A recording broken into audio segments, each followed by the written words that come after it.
Ia le ua whaatasi mai le fionga ia Maiava Leslie Wolf mai le paanga le tātou porkalame o le tautua mana o nanga le SMI Hardware.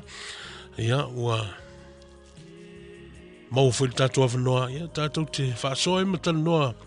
Ia ma le fionga ia Maiava. Ia e tusai ma le se reporti lata mai. Ia poa mai le tātou company o le SMI Hardware. Ile nei fwoi vai tau le tausanga. Le alae fie whawhilo iatu. Ia whatu lima whatalo whatu le fionga Maiava ile nei tū la o le awa oli. Malora si fua manuia. Whakatau marau awanoa. Awean ia le ngai kai me whawhiroa e kwai. I le pa ia ma le malu o ka koa kungu o roa o mau ngai New Zealand. Samoa. Ia maso se vaenga o kolope o whaafonga mai ai. Whawhiroa e tfo i paanga masangi o ka kompangia le SMI Hardware i New Zealand ngai ma Samoa. Ia whakarofa kfo i lau o fionga le sa. Kai kai o po le fonga o ka ko pokarami. Ma rol sai fua maua ma langi mai lau fionga. Ia tātou tau whaifa malo nei vaenga le aso. Ia te tonu vai se unga tātou mafuta e lunga le tātou porkalame. Ia ona foi o nisi foi o tutu o ngia le nei tu. Ia o le pisi foi o le nai tu i lau fionga. Ia il whanga solongo whi au matiute. Ia o le tātou SMI Hardware. Ia whaftai le tua leo mau le tātou avano. Ia mo se tātou ripoti lata mai. Mai lau fionga ma le tātou company. Ia o mai ia le nai tu e mese le i le nei vai tau le tausanga. Le ua mai atu ia le lotu tamaiti. Ia ua lata mai foi ua whaitau masina. Ia whaitau vai aso. Ia ona tātou vo'o lea i le vai tau le kirisimasi. Ia te tonu se vai tau pisi foi lea mo le tele o le au vai pisi nisa le tātou atunu. Ia mai se lau fionga. I le whanga soloina, ma le whanga ioino tātou ngaluenga.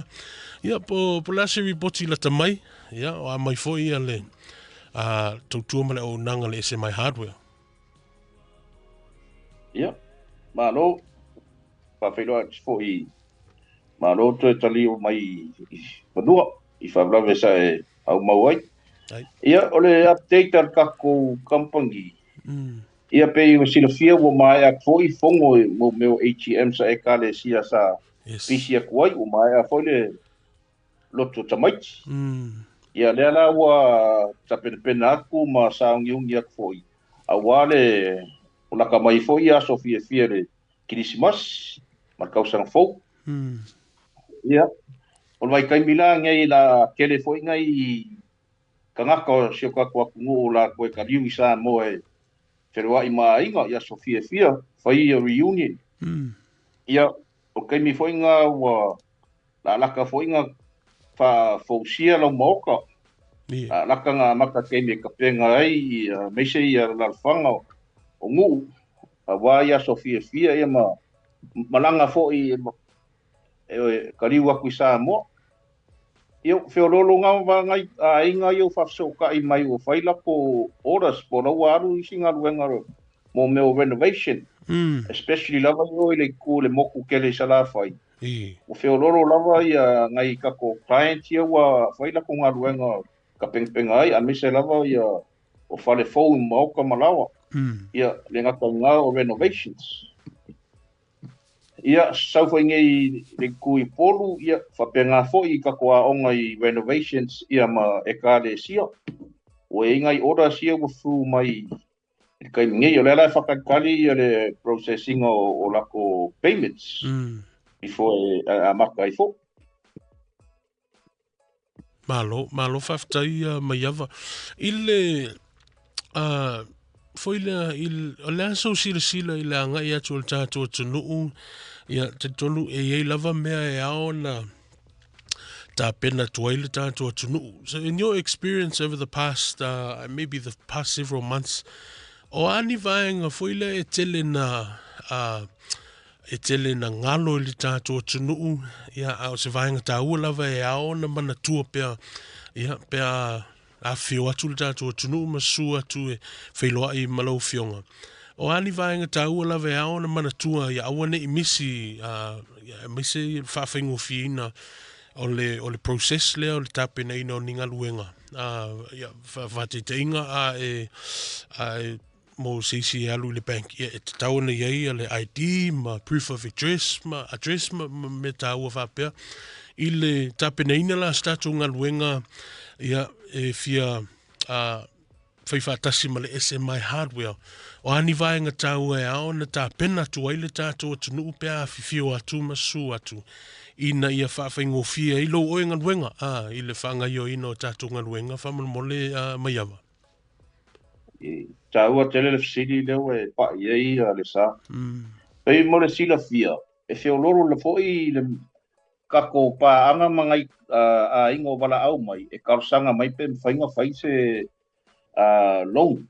Po se high purchase. E soangi le ngalu ala makanga o ngalu wenga. Ia ngau karkangola iei ma whamamna mai le process. Ma whata ua i le onga ole au onga New Zealand, we just cater for the payment services and marketing only. And you pay here, collect it Samoa because the hardware ole Samoa le kampangi I both upolu masavai. So as a loan policies, elen whainga e ngofo i ngei mai whainga luenga i ngei. A palaisa loan I Samoa. E ka kau lawanga e Samoa residents, e ki kau wanga e ngofo I Samoa. Whakai ka inga, a whapeo o logo fia whaisau ngā ruenga sau mauta fau po se renovation. E reisau se ringi. Ia, e ke le sūra le bank, e mwhainga e sui o le mako administration. E karkarangoa, ma whaila e open le account, high purchase. Ia, o le normal lending criteria e apply, kukusa lama malo waru le bank. Ia criteria e mao bia, documents. E kukusa foi pa same criteria apply pa sau foi open le account I le SMI. So mea mo mola vai ka ua, o le whakumo le application. Because it's a legal document. Ia provide your guarantor se lua, provide lau pay silipi, o lau 3 months bank statement e whai lau assessment, e lau affordability, ma le serviceability o le accounts. Ia, o mea umanga ia mwhakakangoa la po wheme pe ele account pe mai le kangaka le alala ko ngengi usila, overseas. Ai o le account le la open I Samoa. So, e ni la wala le lau pay sleeping e whakakangoa le ma whai pe fia go through I lau budget. Go through, whaile assessment I lau income. Ia, less mau expenses. Pola le surplus le koe ai. Pe sau pe koe se vaenga, pe sau e deficit e negative. O ngā walu mai payment. Ia, ngā e prove mai ngā e decline lau application. O ko meki rawa pe sau e negative, o ngā e reise ku pe whaasiringa. Ai a sau o leke e feo lolo sau se lengi la e koe mai. Ia, ngā nana whairo le payment arrangement, pe fia sau payment e discuss le weekly. Pe ke mga o lau e se lauka la pe fortnightly kai ka inga. E fua lava le frequency o lau pay, I e pay sfo I lunga le mea ke affordable. E len whainga mai umale le kupe ngā whaalu mai lano I le longa le kong. Ai reise me mo oe malau a inga, kau seira a inga ka mai. Au ngei lava New Zealand, e whaila mo le, e whaila ma sau consultation. E whaista maari na ma discussa ngei.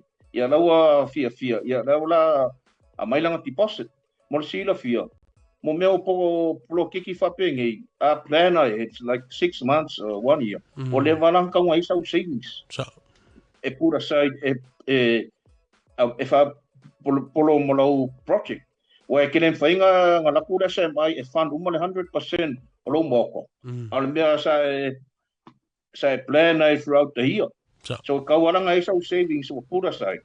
O le contribution nga, kawaranga provides a 50% contribution. Ia mai role deposit kong.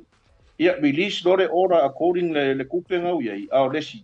Ia whai role arrangement, whai role pay arrangement. Misinga whamamnama nga. Malo whaftai mai awa mo le whamalamla mai na tūlanga lea wai. Maresi mea le sa wangano ia upau ia whamamoli. E kukusa lava la malau walu. I ke alu ke karusanga I banks ma finance company I ngei. Wa o ngei, e whaila wasinga whainka o applications. ai o ila le sa mai le offer kula le service la e fai ila what part payment high purchase wa aru ngai le fa le bank e la kul bank e se ki follow paring ngai le le afa mai la no paring fa marol bank sorry ko ku akura si afa ongo masinga se a mai la no paring ia ngai sa wari fo le le money finance e la fo le money finance ia kamara ngai fa singa ka o interest rate e ko mga mi fo le security ia ko mai foi interest rate e mawarunga ia o le kaimi foi e kalsanga e fai foi sinka e fai ka o kele o fasilima ko criteria e kaunga mi mo faro lo malo faftai mole mo tulanga le mai ava ia ona le sa le lava sa noanga e au peona ta pena le wa ia vanga na le tangata o malo le loto ana po ia la kule a foi la kusa o le fa tonu ngarvenga ia tato ia mua ta pena le deposit ia ma vai nga foi le fa tino in ngarvenga ia fa nga yoi ai ia ona fa nga solo le o fa ngo oka ma tulanga fa pe ile o anisi foi le vai nga e ono whawhainga tā ia le consultation process. O anisi whainga e tele o temi e ono whawhainga tā i le through o se process mo se polo keti. Ia e aona, e mawhai ona tā pena ma sila tuto o ili tātua tunu aile ia nga ia tui lau o fionga. Ia. Pei o le mea le kau whawhainga ma delay ai o le lei o se contribution pe yang koe fa mam nam aku so se project lava whatever kaunga ka penga le lei ai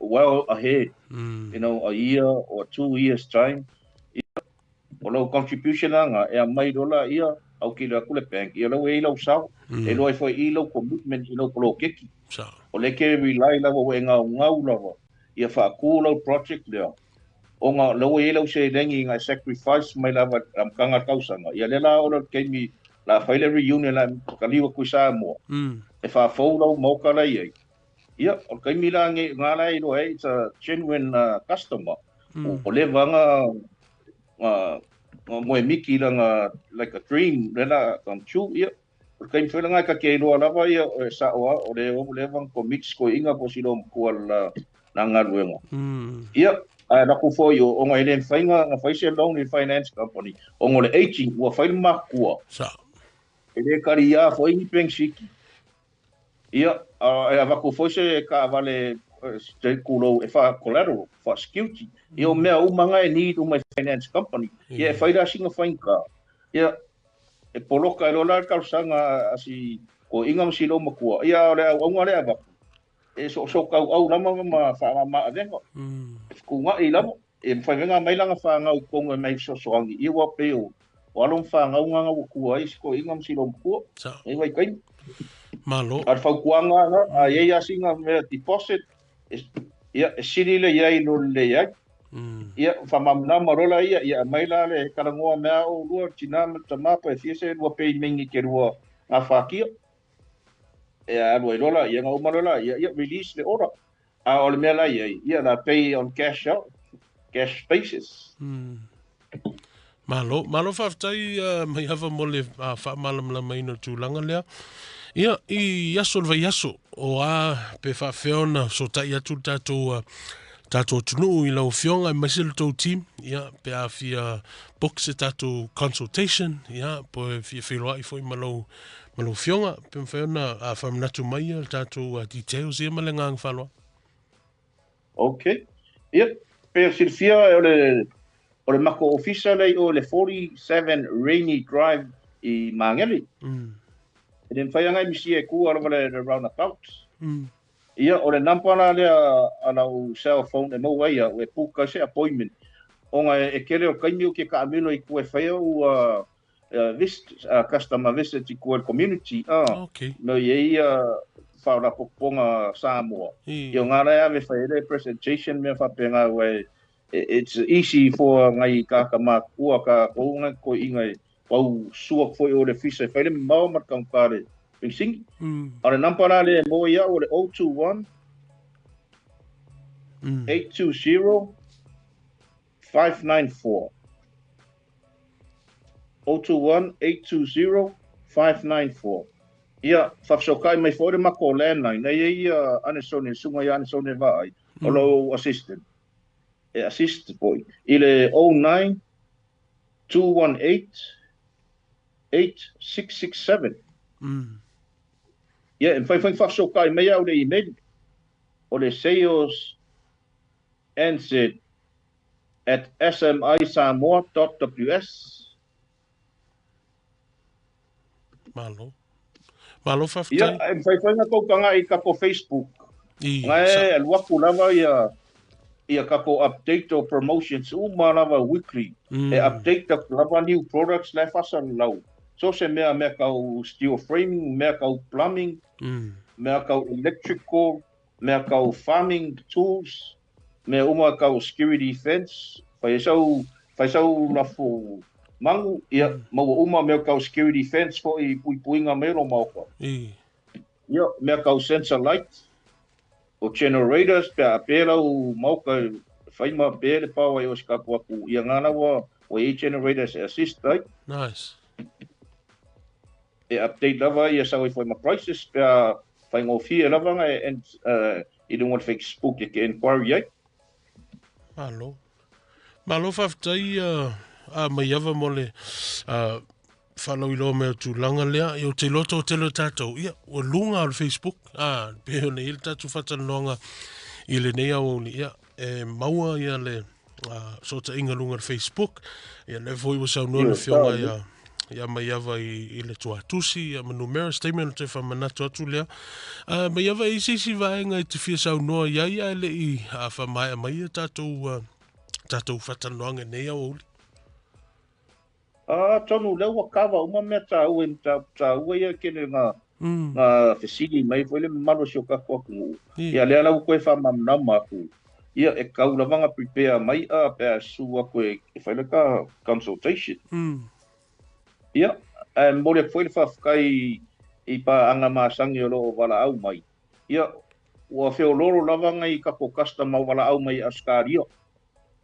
Ia ale ngakanga o ngai kako pa anga fo I client o pala au mai o I Amerika e fia whaingi la ko mauka I ta funa ma kukuila Amerika Samoa ia lera fora la wela o nga lera e pay collect pay online mai lava ai ship I o ia materials o I kukuila lela mo le kwetfa kai mo le support ia fa penga fa lo fionga sa mo le kula I mai kako po kalame masangi o pel marosi ia ai o ngai ngau ko pe solo fuelo karenga Whawhetai mai awa mo le whaavanoina lau taimi. Ia, I look forward ala tātou por kalame I tātou reporti.